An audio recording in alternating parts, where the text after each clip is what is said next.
Кәсіби емес аспаздар екі кезеңде сынасты. Ақтық сынға жолдама алғандар ең алдымен өз филиалдарында іріктелген. Фестивальдің басты шарты үміткер Қазфосфат жауапкершілігі шектеулі серіктестігінің қызметкері болуы тиіс. Ал екінші кезеңге тек тіл үйретін бешбармақ пен палау дайындаған үздіктер ғана өткен. Финалистер арасындағы тартысқа қазылық еткен қазылар алқасы ең бастысы аспаздық шеберлікке көңіл бөлді.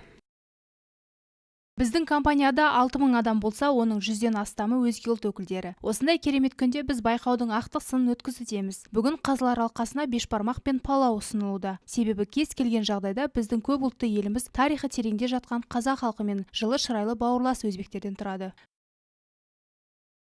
Шара барысында қатысушылар өз шеберліктерін көрсетіп бақты, ал байқау қонақтарының назарына мәдени бағдарламалар ұсынылып, түрлі ойындар мен сайыстар ұйымдастырылды. Конкурсқа қатысқан әр көрермен өзінің аспаздық білімін жетілдіріп қана қоймай, жақсы әсер ала алды.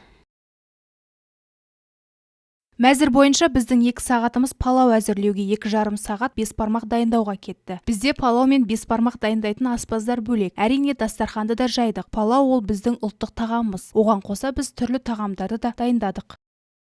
Осы сынды қызықты жарыстар жиі ұйымдастырылып тұрса, өйткені өз аспаздық өнеріңді көрсетуге бұл үлкен мүмкіндік береді дейді қатысушылар. Ал сайыс соңында жеңіске жеткендерге арнайы сыйлықтар мен дипломдар табысталды. Дегенмен мұндағы мақсат олардың тек өз ісінің білікті маман емес, сондай-ақ ас үйде де кәсіби аспаз екендігін көрсету. Айша Жақсыберген, Альфия Мингазова, Әділ Самаликов, 7/7 News.